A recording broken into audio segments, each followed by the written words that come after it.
Hi, welcome to learn with Salam. आज के इस वीडियो में हम C and C plus plus programming की सेकंड लेक्चर को डिस्कस करने वाले हैं। इससे पहले मैं इंट्रोडक्शन लेक्चर डिस्कस करवा चुका हूँ। आज के इस लेक्चर में हम करेक्टर सेट पढ़ेंगे। तो करेक्टर सेट एक्चुअली क्या है? करेक्टर सेट जिस तरह इंग्लिश लैंग्वेज के अंदर आप लोगों की अल्फ़ाबेट होती है, इसी तरह सेम इंग्लिश आप लोगों की सी और सी प्लस प्लस के अंदर करेक्टर सेट हैं। तो हमारे पास क्या है? The character set is the combination of English language alphabets white space and some of the symbol of mathematics digits and special symbol. Character set हमारे पास क्या है? करेक्टर सेट एक्चुअली जिस तरह इंग्लिश लैंग्वेज के अंदर अल्फाबेट है, इसी तरह सी एंड सी प्लस प्लस के अंदर करेक्टर सेट हमारे पास बनती है। कैपिटल अल्फ़ाबेट, स्मॉल अल्फ़ाबेट, उसमें होंगे नंबर्स होंगे और स्पेशल सिंबल्स। आप लोग कीबोर्ड के अंदर जितनी भी सिंबल्स हैं 1 से लेकर 0 तक जितनी भी नंबर्स है, ब्रैकेट्स है, ग्रेटर देन है, लेस देन है, आप लोगों की क्वेश्चन मार्क्स है, ये सारे इसी से बनते हैं आप लोगों की करेक्टर। तो हमारे पास एक्चुअली करेक्टर क्या है? Character is the combination of alphabets, digits और सिंबल। सिंबल अल्फ़ाबेट्स और डिजिट्स से मिलके बनता है। फिर उसके बाद क्या है? C and C plus plus character set means symbol that are understandable and acceptable by C and C plus plus compiler. C and C plus plus compiler को करेक्टर के बारे में पहले से पता होता है, या करेक्टर जो है जब हम एंटर करते हैं तो C and C plus plus compiler उसको एक्सेप्ट करता है। सिंपल इज दैट, सही है। फिर उसके बाद क्या है? These are group to create commands, expression, word, statements and other tokens for the C language. हमारे पास क्या है? C and C plus plus की जो करेक्टर होती है, जो अल्फ़ाबेट होती है, ये कंबाइन होकर आप लोगों की एक्सप्रेशन बनाती है। इसके अलावा जो है आप लोगों की वर्ड्स बनाते हैं। इसके अलावा जो स्टेटमेंट मीन्स आप लोगों की जो सेंटेंसेस हैं, जिस तरह आप लोगों की इंग्लिश वर्ड्स जो है वो कंबाइन होके स्टेटमेंट बनाती है, फिर पैराग्राफ बनाती है, और फिर जो है आप लोगों की पूरी लाइक अल्फ़ाबेट कंबाइन होके वर्ड कंबाइन होके पैराग्राफ, सेंटेंस पैराग्राफ बना देते। तो इसी तरह ये भी है। हम फिर एक्सप्रेशन, वर्ड्स, ये सारी चीज़ें पढ़ेंगे। ऐसे ये और टोकन्स क्या है? टोकन्स आप लोगों की एवरी वैलिड जो आप लोग वैलिड अल्फ़ाबेट देते हैं C and C plus plus, it's called token. Like मैं ब्रैकेट दे रहा हूँ, ग्रेटर देन दे रहा हूँ, लेस देन दे रहा हूँ, ये सारी चीज़ें जो है इसके अंदर एक टोकन्स हैं C and C plus plus के अंदर। तो यहाँ पर सी एंड सी प्लस प्लस के करेक्टर सेट मैंने डिफाइन किया हुआ है कि इसके अंदर क्या क्या चीज़ें होंगे। करेक्टर सेट के अंदर अल्फ़ाबेट्स हो सकते हैं from A to Z, capital and small, और डिजिट्स हो सकते हैं from 0 to 9 which is basic number, और यहाँ इसी नंबर से बाकी सारे नंबर बनते हैं। आप लोगों की स्पेशल सिंबल्स हो सकते हैं, लाइक ये सिंबल्स आप लोगों को नज़र आ रहे होंगे, ब्रैकेट्स है, बाकी सारी बहुत सारी चीज़ें। इसके अलावा भी आप लोग कीबोर्ड के अंदर जितनी भी सिंबल्स है वो सारे कहलाते हैं। इसके अलावा जो है आप लोग की वाइट स्पेस हो सकती है। करेक्टर जो है ये आप लोग की वाइट स्पेस हो सकती है। न्यू लाइन करेक्टर हो सकती है। आप लोग जब न्यू लाइन पे जाते हैं तो उसके लिए अलग करेक्टर्स होती है। इसके अलावा जो है आप लोगों की आस्की जो कोड है, मतलब ए से लेकर जेड तक स्मॉल में और कैपिटल में, इसके बैक पे जो आस्की कोड पड़ी होती है तो वो भी इसके अंदर आती है। फिर उसके बाद क्या है हमारे पास? It is basically the combination of alphabet, character and special symbol digit. White space are similar the learning of English initially learn the alphabet, then learn how to combine these alphabet to create word which are joined to make sentences, and sentences are joined to create paragraph। कहते हैं कि actually अगर हम character की बात करें तो character जो है ये हमारे पास 3 चीज़ों से बनती है। मैंने आप लोगों को अभी भी बताया, या अल्फ़ाबेट्स, इसके अलावा नंबर्स और स्पेशल सिंबल्स। तो यही कंबाइन हो के आप लोगों की यही अल्फ़ाबेट कंबाइन हो के आप लोगों की वर्ड्स बनाती है। वर्ड्स से फिर सेंटेंसेस बनते हैं, और सेंटेंसेस से फिर आप लोगों की पूरी पैराग्राफ्स बनेंगे। तो इसी तरह इधर भी है कि आप लोगों की यही करेक्टर, लेकिन यहाँ पर हम इसको करेक्टर कहेंगे। करेक्टर कंबाइन हो के आप लोग के वर्ड्स बनाएंगे, फिर सेंटेंसेस बनाएंगे, और फिर जो है हमारे पैराग्राफ्स बनते हैं। More about C and C++, we can say that it is basically an order of character arranged in a sequence। आप लोग ये भी कह सकते हैं कि करेक्टर जो है ये एक सीक्वेंस फॉर्म में, आप लोग जब इसे वर्ड बनाएंगे या सेंटेंस, तो आप लोग जिस तरह उसके अंदर इंग्लिश के अंदर स्पेलिंग लिखते हैं, लाइक अगर मैं मोर को इस तरह लिखूँ और दूसरी तरीके से लिखूँ तो ये अकॉर्डिंग टू ग्रामर ये मोर सही है। क्यों? क्योंकि ये ग्रामर के पॉइंट ऑफ व्यू से ये इसका स्पेलिंग ठीक है। तो आप लोग जब करेक्टर कंबाइन करते हैं तो करेक्टर कम्बिनेशन में आप लोगों ने कुछ रूल्स का ख्याल रखना होगा, वो हम पढ़ेंगे, सही है। तो इसी तरह जो है आप लोगों को फिर उससे वर्ड वगैरह बना सकते हैं, सही है। अब नेक्स्ट जो टॉपिक है which is very important, reserved words or keywords. Reserved words are keywords are those words which are already known or predefined to compiler। Compiler को पहले से पता होता है कि ये ऐसे वर्ड्स होते हैं जो कंपाइलर को पहले से पता होता है उसका मीनिंग, कि इसका क्या मीनिंग है, सही है। और कंपाइलर के लिए उसका स्पेशल मीनिंग होता है, किसी और पर्पस के लिए हम उसको यूज़ नहीं कर सकते, सही है। तो कंपाइलर क्या है, मैंने लिखा हुआ those word which are predefined to compiler and they have a special meaning to compiler. We can not use this type of words for another purposes. किसी और पर्पस के लिए अगर रिजर्व वर्ड की हम बात करें तो इस तरह अगर मैं कहूँ कि एक्सेल के अंदर अगर आप प्रिंट निकालना चाहते हैं तो प्रिंट के लिए प्रिंट कमांड रिजर्व है। आप ओपन के थ्रू जो है प्रिंट नहीं निकाल सकते, क्योंकि प्रिंट जो है वो प्रिंट के लिए ही रिजर्व है। तो इसी तरह जो है हमारे पास रिजर्व वर्ड्स क्या है, जो पहले से कंपाइलर को पता हो और उसका स्पेशल मीनिंग होता है कंपाइलर के लिए और किसी और पर्पस के लिए आप इसको यूज नहीं कर सकते, तो उसको हम रिजर्व वर्ड्स कहते हैं, सही है। अच्छा, फिर उसके बाद जो है सी के अंदर ये सारे रिजर्व वर्ड्स है, ये आप लोगों को नजर आ रहे होंगे 32 रिजर्व वर्ड्स है। तो इसके अंदर जब आप लोग ये वर्ड्स लिखेंगे कंपाइलर के अंदर, इसको याद करने की ज़रूरत नहीं है, सिर्फ आपको पता होना चाहिए थोड़ा सा, क्योंकि जब आप कंपाइलर के अंदर प्रोग्रामिंग करते हैं तो ये सारे वर्ड जब आप लिखते हैं तो ये क्या हो जाते हैं, बोल्ड हो जाते हैं। तो इट्स मीन कि ये क्या है, रिजर्व वर्ड्स है, सही है। फिर उसके बाद C++ के अंदर अगर आप लोग रिजर्व वर्ड्स की बात करें तो ये उसकी लिस्ट है, इसके अंदर 52 रिजर्व वर्ड्स है which is more than C language. तो ये भी आप लोगों को याद करने की ज़रूरत नहीं है। तो इसी तरह जो है आप लोग ये कर सकते हैं, सही है, लगा सकते हैं। जैसे ही आप लोग लगाएंगे तो आप लोगों को बोल्ड नज़र आएंगे। मैं आप लोगों को अभी कंपाइलर में शो भी करवाऊँगा कुछ।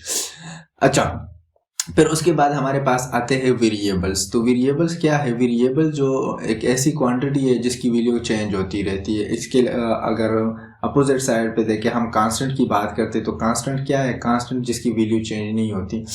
तो हमारे पास कांस्टेंट लाइक अगर हम नॉर्मल उसकी एग्जांपल ले ले तो हमारी आइज़ की जो कलर है वो through out the life constant रहती है, लेकिन अगर हम अपनी एज की बात करें तो वो कंटिन्यूसली बढ़ती जाती है, सही है।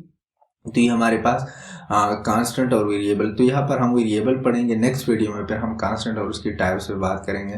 तो हमारे पास वेरिएबल क्या है, वेरिएबल वो क्वांटिटी है जिसकी वैल्यू चेंज होती रहती है। लेकिन C एंड C++ के अंदर वेरिएबल ये भी एक क्वांटिटी हुज वैल्यू चेंज। और दूसरी बात ये है कि it's a memory location which store where we store data. ये मेमोरी लोकेशन है, ये एक डब्बा है, फॉर एग्जांपल इस तरह एक सिंपल डब्बा है। इस डब्बे के अंदर आप लोग फिर क्या रख सकते हैं, अपना डेटा को इधर रख सकते हैं, सही है। तो ये हमारे पास एक्चुअली एक मेमोरी लोकेशन है जिसके अंदर हम अपना डेटा रखते हैं, सही है। अच्छा, variable in C and C++ represented through alphabet both small and capital alphabet, सही है। वेरिएबल की अगर हम बात करें तो आप लोगों की जो कांस्टेंट है वो नंबर है, सही है। जितनी भी नंबर्स है तो वो हमारे कांस्टेंट कहलाते हैं। लेकिन अगर हम वेरिएबल की बात करें तो वेरिएबल को हम जो है अल्फाबेट से रिप्रेजेंट करते हैं, बोथ इन स्मॉल और अपर केस, सही है। या पूरा हम नाम लिखते हैं, वर्ड भी लिख सकते हैं, लेकिन कम्बिनेशन आपको वो होगा, अल्फाबेट्स होंगे। अब जब हम वेरिएबल बनाएंगे तो उसके लिए कुछ रूल्स है, वेरिएबल नेमिंग रूल्स, तो हम पढ़ेंगे। वेरिएबल नेमिंग रूल क्या है, वेरिएबल नेमिंग रूल ये है कि जब आप वेरिएबल बनाते हैं तो इन बातों का ख्याल रखेंगे। जब आप कंप्यूटर के अंदर कोई वेरिएबल बनाते हैं, प्रोग्रामिंग लैंग्वेज के अंदर कोई वेरिएबल बनाते हैं, तो उसके लिए हमें इन बातों का ख्याल रखना ज़रूरी है। The first one, a variable name must be start with underscore और अल्फ़ाबेट या अंडरस्कोर से आप लोग स्टार्ट कर सकते हैं। इसके अलावा कोई और सिंबल इसमें यूज़ आप नहीं कर सकते। A variable name can not start with digits, आप नंबर से स्टार्ट नहीं कर सकते, या तो अल्फ़ाबेट से स्टार्ट होगा और अगर आप सिंबल यूज़ कर रहे हैं तो उसमें अंडरस्कोर से स्टार्ट होगा। विदाउट अंडरस्कोर कोई भी आप लोग उसमें सिंबल यूज़ नहीं कर सकते। A variable name can only have alpha numeric character and underscores. अच्छा, वेरिएबल नेम के अंदर जो है आप लोगों की अल्फ़ाबेट्स होंगे from A to Z। Capital and small, इसके अलावा जो है आप लोग के नंबर्स होंगे, और इसके अलावा जो है आप लोगों का एक जो वो है अंडरस्कोर है वो भी इसमें हो सकता है। तो ये अंडरस्कोर के अलावा आप कोई सिंबल इसके अंदर यूज़ नहीं कर सकते। इसके अलावा जो है आप लोगों की जो वेरिएबल नेम है ये केस सेंसिटिव है। केस सेंसिटिव का मतलब ये है कि अपर केस में अगर आप एक चीज़ लिखेंगे और सेम चीज़ आप लोअर केस में लिखेंगे तो उसकी मीनिंग अलग है। अभी देखिए मैंने लिखा एज और यहाँ पर लिखा एज और अगेन मैंने लिखा एज, तो इन तीनों की स्पेलिंग डिफरेंट है। तो हमारे लिए तो ये एक ही एज है, मतलब सेम मीनिंग है, लेकिन कंपाइलर के लिए इसका मीनिंग डिफरेंट है, इसका मीनिंग डिफरेंट है, इसका मीनिंग डिफरेंट है। तो इसको हम कहते हैं केस सेंसिटिव। केस सेंसिटिव का मतलब एक्चुअल में ये होता है कि आपकी जो वेरिएबल है वो वेरिएबल अगर फॉर एग्जांपल उसकी हम केस चेंज करें, अपर केस लोअर केस में लिखे, तो कंपाइलर के लिए वो डिफरेंट, सी एंड C++ के अंदर वो डिफरेंट चीज़ है। अब ये एज अलग एक डब्बा है और जो दूसरा एज है वो अलग डब्बा है और तीसरा एज जो है ये अलग डब्बा है। सही। अच्छा, तो यहाँ पर मैंने लिखा भी है कि variable name are case sensitive, age and age are these three are different variables. ये डिफरेंट वेरिएबल है, तो ये आप लोगों को पता होना चाहिए। अच्छा, फिर उसके बाद क्या है, आप लोग जब वेरिएबल बनाते हैं तो आप लोगों की मतलब जितना भी आप लोग बड़ा वेरिएबल बनाए उसकी लेंथ पे कोई लिमिट नहीं है, मतलब पूरा आप लोग बड़ा नाम भी रख सकते हैं। सही है। वेरिएबल नेम के अंदर आप लोगों की स्पेस नहीं होंगे, स्पेस के बजाय आप लोग अंडरस्कोर लगा सकते हैं। सही है। उसके बाद जो है हमारे पास क्या होगी, उसके बाद जो है नेक्स्ट हमारे पास आप लोग इसमें कीवर्ड यूज़ नहीं कर सकते, तो ये आप लोगों को पता होना चाहिए। बाकी जो है इसमें इतना जो है इम्पोर्टेंट कुछ है नहीं। लाइक आप लोगों को ये पता होना चाहिए कि हमारे पास क्या है, वेरिएबल नंबर से स्टार्ट नहीं हो सकता, किसी और सिंबल से नहीं स्टार्ट हो सकता, या तो अल्फ़ाबेट से स्टार्ट होगा या अंडरस्कोर से। उसके अंदर डिजिट्स आप नहीं लिख सकते।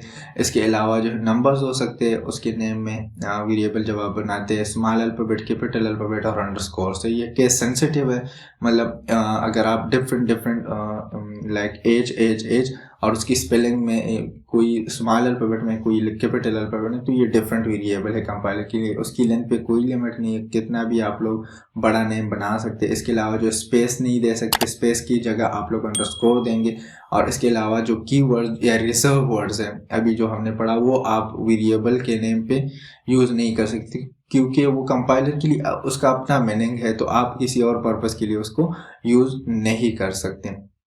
अच्छा, अब जब आप वेरिएबल बनाते हैं तो वेरिएबल बनाते वक्त आप लोगों की जो डेटा टाइप है, कि मतलब वो जब आप बक्स बना रहे हैं, वो जो बक्स आप बना रहे हैं, लाइक मैं इधर वो बक्स बना रहा हूँ, सही है, तो वेरिएबल सही, जिसके अंदर मैं वैल्यू को स्टोर करूँगा। अब इसके अंदर कौन सी वैल्यू स्टोर होगी वो हमें बताएगी डेटा टाइप, जो कि इंटीजर है, फिर हमारे पास डबल है, फिर हमारे पास कैरेक्टर है, और फिर उसके बाद हमारे पास स्ट्रिंग है, और इसके बाद जो है बूल है। तो ये मोस्ट कॉमनली हम यूज़ करते हैं। तो हमारे पास C एंड C++ के अंदर डिफरेंट डेटा टाइप्स है। So it's a type of data type. Data type क्या बताता है कि आपकी वेरिएबल के अंदर कौन सा डेटा स्टोर होगा। इंटीजर क्या करेगा, इंटीजर होल नंबर को स्टोर करेगा विदाउट डेसिमल। लाइक आप लोगों को ये नंबर नजर आ रहा है जिसमें पॉइंट्स ना हो, तो उस नंबर को स्टोर करेगा। तो इंटीजर क्या करेगा, आप लोगों की डेसिमल पॉइंट्स नंबर जो है उसको स्टोर नहीं करेगा, होल नंबर को स्टोर करेगा। लाइक अगर मैं लिखूँ 22.2, तो ये 22 को स्टोर करेगी, क्योंकि पॉइंट्स में उसके पास कुछ है नहीं। सही है। अगर आप लोगों ने ऐसी नंबर स्टोर करना है जो फ्लोटिंग पॉइंट हो या उसके अंदर डेसिमल भी हो, लाइक 19.99, और यहाँ पर आप लोग ये दूसरा नंबर भी देख सकते हैं, ये माइनस में, तो आप लोग जो है फिर आप लोग डबल या फ्लोट का यूज़ करेंगे। सही है। तो ये हमारे पास क्या कहलाता है, डबल। तो इंटीजर क्या स्टोर करेगा, होल नंबर को स्टोर करेगा। डबल क्या करेगा, डेसिमल नंबर को स्टोर करेगा। कैरेक्टर एट अ टाइम एक अल्फाबेट को स्टोर करेगा। लेकिन जब आप कैरेक्टर डेटा टाइप लेते और फिर वैल्यू देते, तो वैल्यू को आप सिंगल कोट्स में बंद करेंगे। आप लोगों को नजर आ रहा होगा सिंगल कोट्स में बंद कर रहे हैं। सही है। अगर आप लोग स्ट्रिंग ले रहे हैं, स्ट्रिंग ये टेक्स्ट को स्टोर करेगा, मोर देन वन अल्फाबेट, और इसको आप इसको आप इनक्लोज करेंगे डबल कोट्स में। डबल कोट्स में हम स्ट्रिंग को लिखते हैं।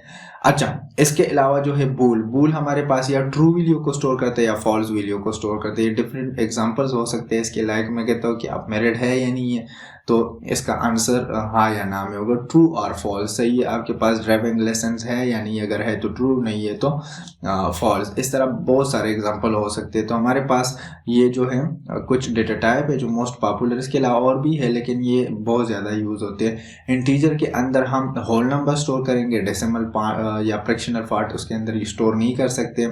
डबल के अंदर फ्रैक्शनल पार्ट या इंटीजर पार्ट भी स्टोर कर सकते हैं। कैरेक्टर के अंदर एक अल्फाबेट बट उसकी जो वैल्यू जब हम देंगे तो वो क्या सिंगल कोट्स के अंदर लिखेंगे। स्ट्रिंग की जो है हम डबल कोट्स के अंदर लिखेंगे और बूल की जो है वो एज इट इज लिखेंगे। या ट्रू होगी या फॉल्स होगी। तो अब हम चलते हैं कुछ एग्जांपल की तरफ। अब जब आप वेरिएबल बनाते हैं तो वेरिएबल बनाएंगे कैसे, तो उसके लिए जनरल तरीका सिंटैक्स ये है कि आप लोग डेटा टाइप लिखे ये कौन सा डेटा टाइप, फिर वेरिएबल नेम लिखे, लेकिन वेरिएबल नेम लिखते वक्त आप लोग वेरिएबल नेमिंग का ख्याल रखेंगे और यहाँ पर आप लोग इक्वल लगाए और उसको वैल्यू दे दे। तो ये जनरल सिंटैक्स है। सही है।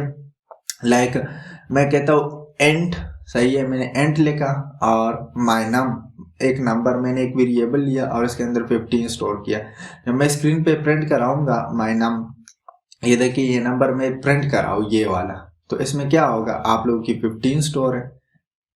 तो आप लोग को नजर आ रहा है क्योंकि ये इंटीजर है तो ये 15 प्रिंट कराएगा। सही है। इस तरह जो है आप लोग अगर नीचे देखें यहाँ पर बिल्कुल लास्ट में, तो डबल के अंदर मैंने ये देखे मैंने एक और नंबर लिया, माई फ्लोटिंग नंबर, सही है, माई फ्लोट नंबर, ये एक मैंने वेरिएबल लिया है और इसके अंदर ये स्टोर किया है। तो आप लोग अभी मैंने बताया कि डबल क्या करता है, आप लोगों की इस तरह की वैल्यू को जो पॉइंट्स में वो स्टोर कराता है। लाइक मैं कहता हूँ मैं कैरेक्टर हूँ, मैंने डी यहाँ पर प्रिंट की है तो ये आप लोगों की स्टोर करेगी डी। स्ट्रिंग यहाँ पर देखिए हेलो या कोई नेम भी हो सकता है। और बुल क्या स्टोर करेगी हमारे पास, ट्रू या फॉल्स वैल्यू स्टोर करेगी। तो हमारे पास जो वेरिएबल बनते हैं उसके लिए सबसे ज़रूरी ये है कि आप डेटा टाइप लिखें कि कौन सा डेटा उसके अंदर स्टोर होगा। फिर वेरिएबल नेम ज़रूरी होता है और फिर उसको अगर आप वैल्यू देना चाहते हैं तो वैल्यू भी दे दें। और ये वैल्यू हम फिर रन टाइम भी ले सकते हैं, मतलब यूज़र से भी ले सकते हैं। इधर आप दे भी सकते हैं लेकिन आप अगर नहीं वो करना चाहते, अभी नहीं देना चाहते तो फिर यूज़र देगा। तो इस तरह भी आप कर सकते हैं। लेकिन इसके लिए जो मस्ट इम्पोर्टेंट चीज़ है वो डेटा टाइप है फर्स्ट वन, कि आप कौन सा डेटा उसके अंदर रख रहे हैं। फिर वेरिएबल नेम, लेकिन वेरिएबल नेम में आप लोग वेरिएबल नेम का ख्याल रखेंगे जो अभी हमने पढ़ा है। और फिर वैल्यू आप देंगे, वही वैल्यू देंगे। अब मैंने फॉर एग्जाम्पल यहाँ पर डेटा टाइप इंटीजर लिया है, आप लोगों को नज़र आ रहा है, और मैंने एक वेरिएबल बनाया लेकिन इसके अंदर मैं स्टोर करवा रहा हूँ नंबर की बजाय मैं स्ट्रिंग या अल्फाबेट स्टोर कर, तो ये नहीं करेगा फिर, क्योंकि इंटीजर का काम क्या है कि वो एंड वैल्यू को स्टोर कर रहा है। सही है।